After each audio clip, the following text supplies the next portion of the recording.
ಈ ಲೋಕದಲ್ಲಿ ಮೆರೆಯುತ್ತಿದ್ದೇನೆ.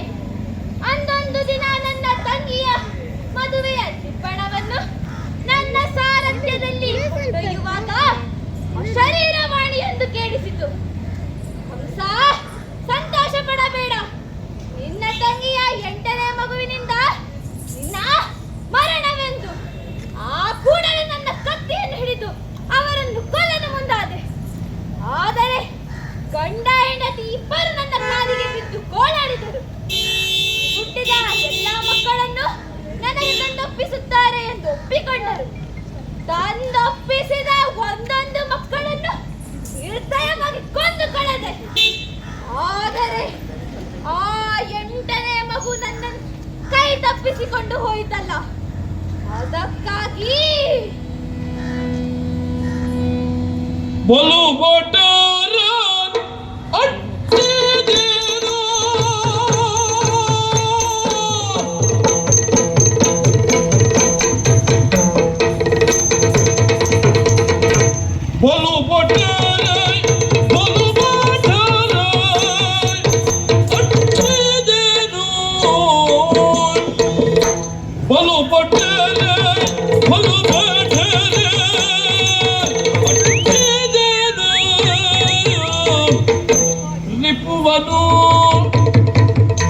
ಹೊಳಚಿ ಬಾರಲಿಲ್ಲವರು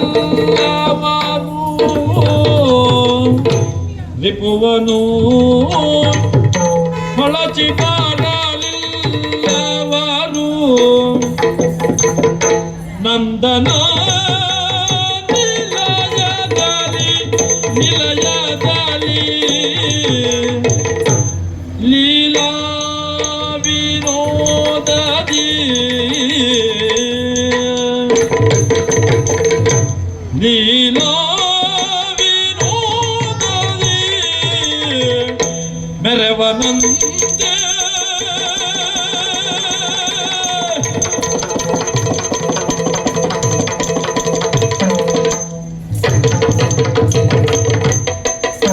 ನಿಲಯದಲ್ಲಿ ಲೀಲಾ ವಿನೋದದಿ ಮೆರವನಂತೆ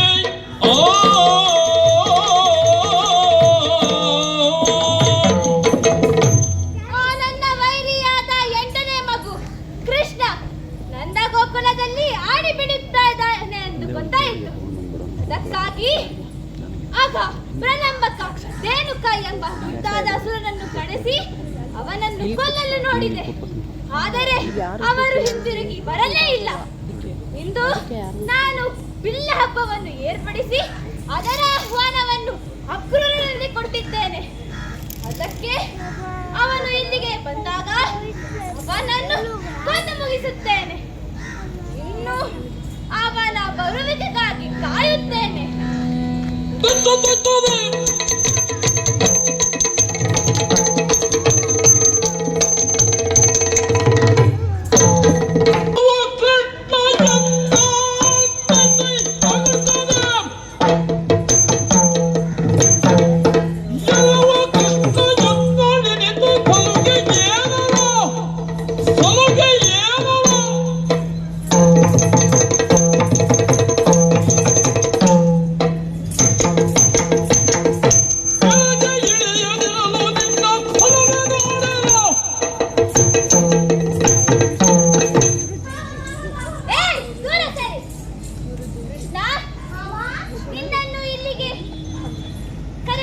ಏನಕ್ಕೆ ಗೊತ್ತಾ?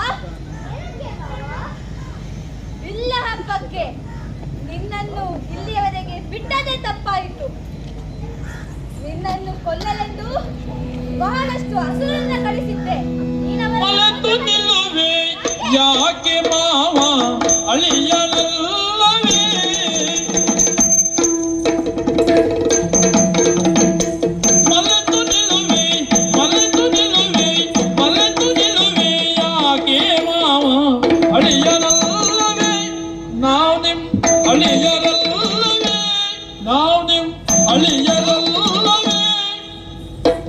ಒಲಿದು ಕರಚಿ ಕೊಲುವೆಯೇನು ಒಲಿದು ಕರಚಿ ಕೊಲುವೆಯೇನು ತಿಳಿಯಬೇಡವೇ ಮಾವ ತಿಳಿಯಬೇಡವೇ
ಮಾತಾ ಪಿತರಿಗೆ ನೀನು